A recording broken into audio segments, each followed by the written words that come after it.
Thank you so much. Thank you for the presentation. I'm really delighted to be here, and thank you to the organizers for inviting me here.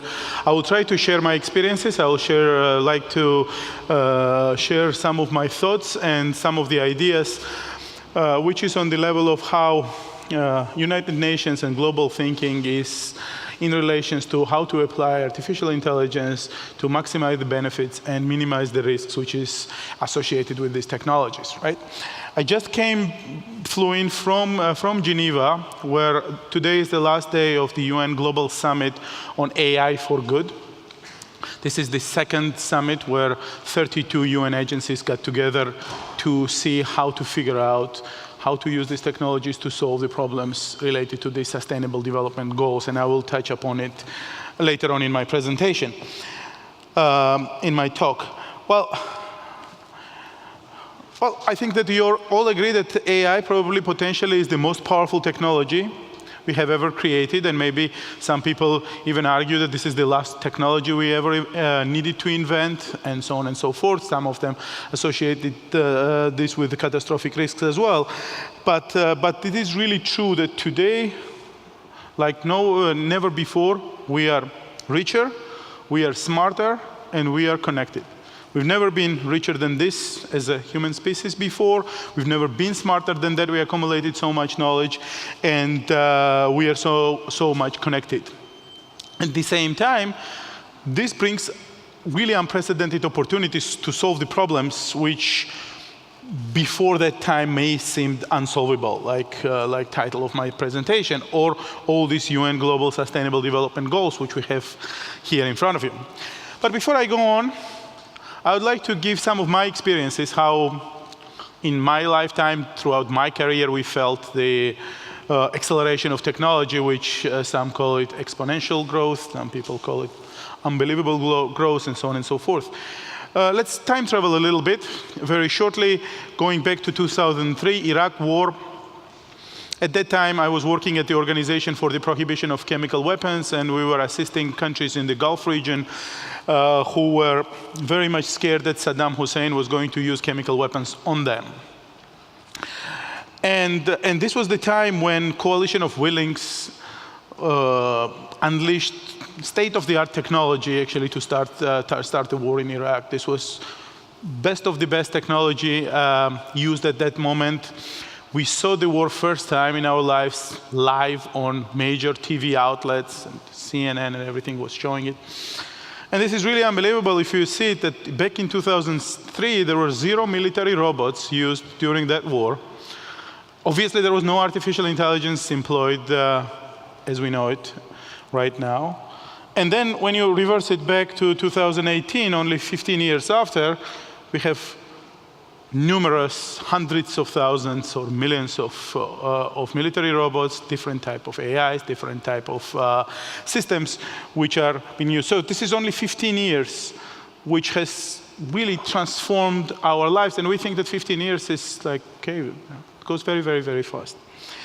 Now, let's look at for fun, I always like to show this slide as well, what happened with the civilian technology. So within that 15 years, if we started 2003, let's go 2003. 2003, this was the kind of telephones we were using at that time. So there were no smartphones. iPhone came about, when was it, 2007, right? And VCR, apparently VCR was discontinued in 2008. So most of us don't remember. I don't know if any one of you using this type of phones. I've seen one person in the audience who still uses that phone, but I think that's not really the case anymore. So civilian technology obviously transformed a lot. We have this, and we will have much more. So 15-year transformation, to me, it was really an unbelievable growth here as well. So what is future? Future is already here. What we see here is big, and sometimes I like to make some of the predictions. So what will happen next 30, 40 years? nobody knows. So obviously we cannot say it for certain, but what it appears like right now, it will be a human-AI coexistence, and it will be a sort of cohabitation, and this would be our task to make sure that that cohabitation will bring a lot of positive results and will minimize the negative effects as well. Because one way or the other, we will not be escaping that type of cohabitation, most likely, unless some catastrophic events happen, and hopefully this will not. So let's see what's happening on the policy landscape. Policy landscape was way behind this acceleration growth with the technology, right? 2015 was the first time when, at the United Nations General Assembly, when issue of artificial intelligence was touched upon and was debated. At that moment, at that time, we organized a side event during the General Assembly where we brought some of the leading AI thinkers to bring some of the ideas to the United Nations member states. So there were a number of ambassadors, a number of delegations there. And back then in 2015, that seemed science fiction to most of the delegations still. So we started that work. I was chairing that group at that moment and chairing the session on AI. We organized several other events, 6 of them at the high level, and then other things as well. Then new Secretary General of the United Nations came about, who last time, at the last high-level segment of the General Assembly, first time mentioned the word artificial intelligence. It was first time when the Secretary General of the UN came about and said that this is a powerful technology. This is potentially a game changer. This is something can change our lives for good, and we should be really careful that this is not going to change the entire sort of a matter structure of our society and fabric of our society, as he mentioned it here. So starting from that moment, actually, United Nations sort of accelerated much more thinking behind it. Last year, we organized the first UN Global Summit in Geneva, where a number of UN organizations got together and said, okay, this technology exists, and let's see how we can use it to solve bigger problems.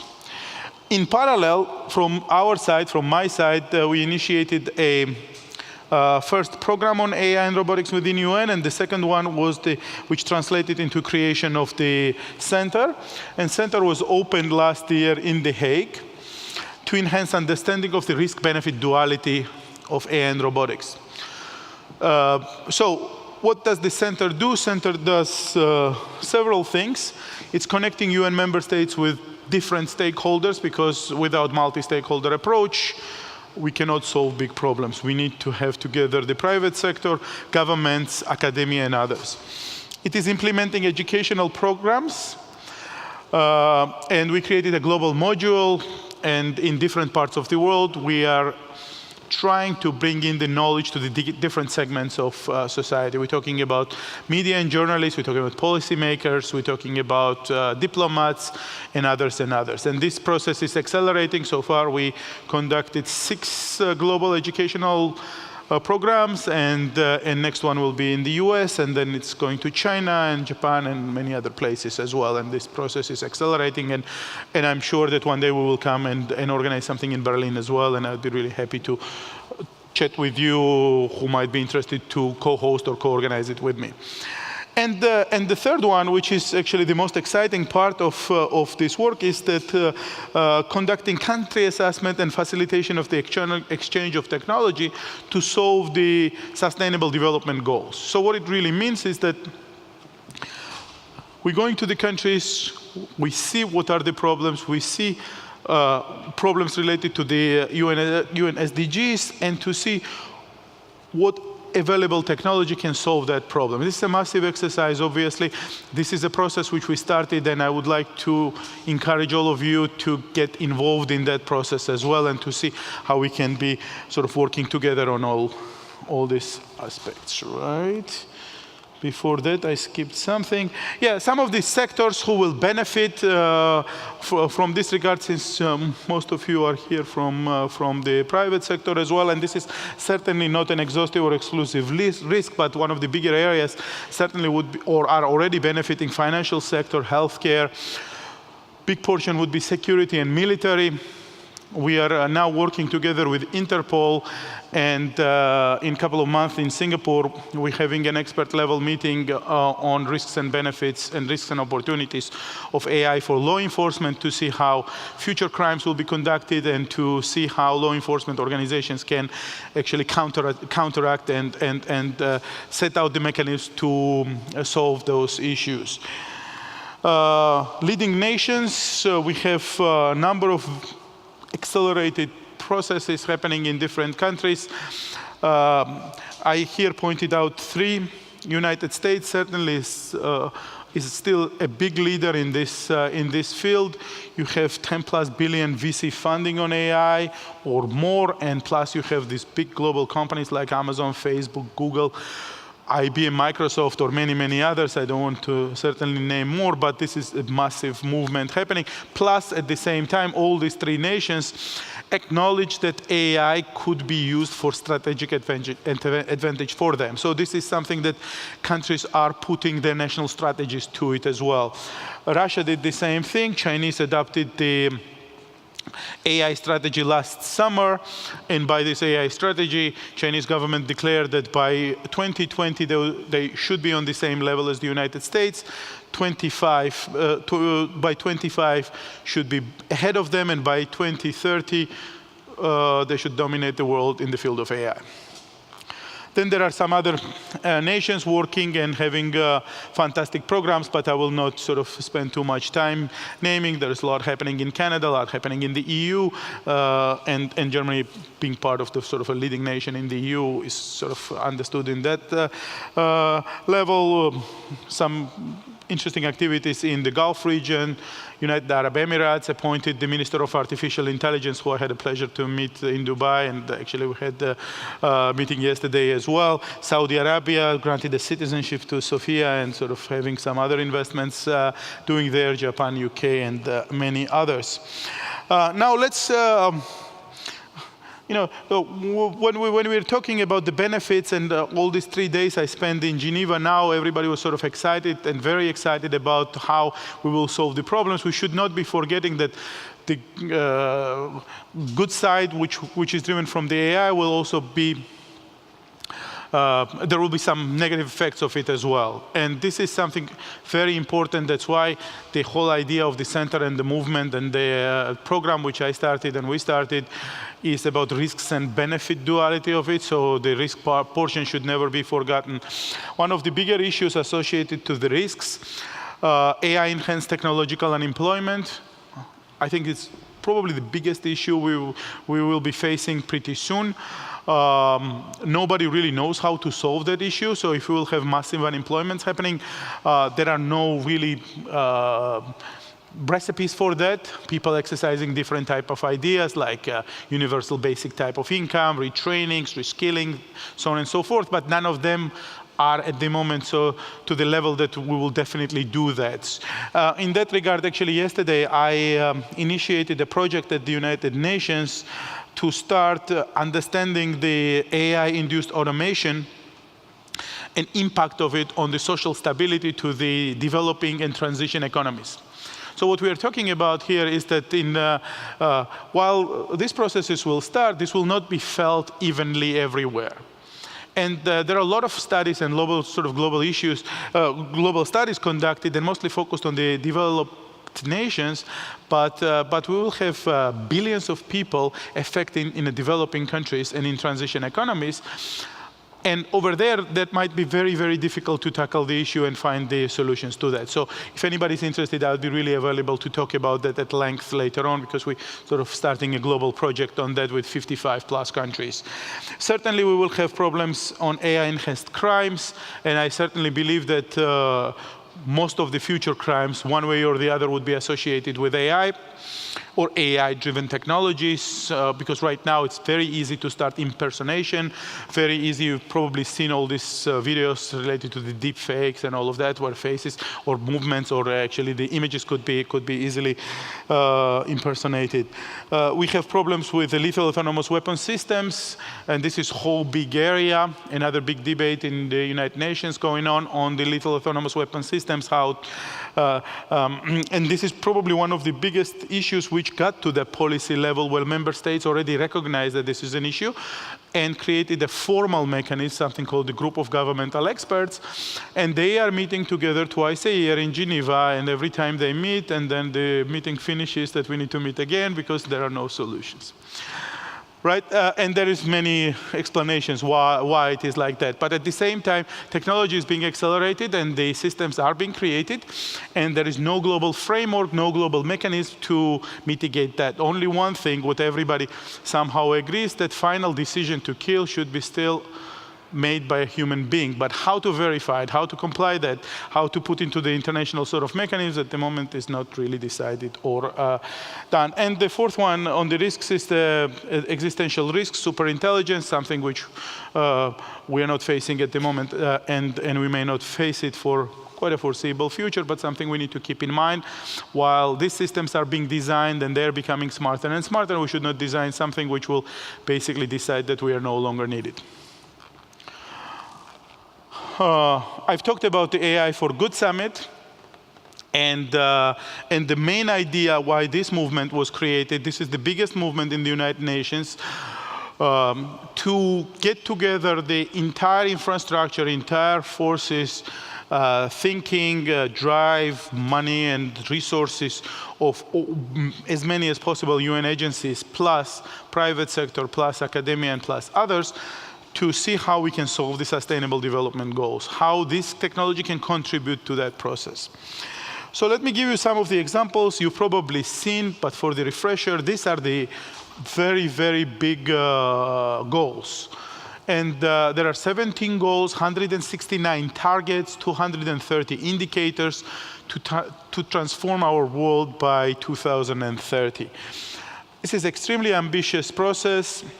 And this process cannot be done only by one organization or 32 UN organizations or more. This should be done by every one of us. This should be done by every nation, and there has to be a really big movement if we really want to tackle issues like no poverty, zero hunger, good health, quality education, and so on and so forth. Now, let's give some examples how AI can contribute to that. Those examples are absolutely not exclusive ones. There are many different and very interesting and innovative ways how AI can contribute, how AI-driven technologies and systems can contribute to that. For last 2 days, as I said, in Geneva, there have been many companies working in these spaces and giving really fantastic, interesting examples. For example, here AI can analyze large quantities of healthcare data, leading to scientific breakthroughs, and everybody recognizes this. It can analyze the trends, make projections, and so on and so forth. Although we had the head of the World Health Organization present in Geneva, and yesterday he said that we had really good hope that AI would predict Ebola outbreak, and we had a good hope that some of these technologies by now would already sort of contribute to that, but as we see, Ebola outbreak start happening again, so we really do need to accelerate some of the processes which we are involved in. On the quality education, some fantastic examples or some fantastic projects are already happening, which can really revolutionize classrooms, providing virtual mentors, virtual tools. I've met with many startup companies who are active in that space and very much interested in contributing this to this movement. They started providing really good. I was just talking to somebody this morning, actually, right before flying out from Geneva. A lady who started a company, and she's, by the way, based in Berlin, to provide virtual assistant and virtual programs for the refugee camps and for the refugees who are coming from different parts of the world to Europe, for them to receive an education, for them to receive a certified education from the accredited universities. And I thought that this was a fantastic movement and really worth mentioning. So that's why I was so inspired that I wanted to talk about this with you as well. Another big area, goal number 16, peace, justice, and strong institutions. This is something which is very much associated and very close to some of my previous work as well. which were related to the weapons of mass destruction, non-proliferation, crime, and migration, and so on and so forth. Here we have some major breakthroughs, and as I mentioned, we started to work with global organizations like Interpol to find some of the solutions how to tackle these issues, because at the moment it's so easy to start manipulating the data. It's so easy to start manipulating the news. We hear quite a lot about the fake news mostly done already by systems, and in the future it will be done autonomously as well, and we would need to find the solutions how to tackle that. This is not easy when you are talking about on global level and when you're talking about 193 UN member states to apply that across the board. Therefore, what is yes, and then here there are many other examples. I will share my slides with you, and you can see some of it's also some of the resources available online as well. It's difficult to go through in every one of them how we're going to solve that, but one thing is really clear, that entire United Nations and entire global community has recognized that this technology can and has a real potential to contribute already in this process, and in the future it will have double, triple, and exponentially growing potential to contribute to these issues. What is really needed, though, and what I would like to finish my words with is the stakeholder cooperation. What is really needed is that this message should be voiced across the different stakeholders to all of you.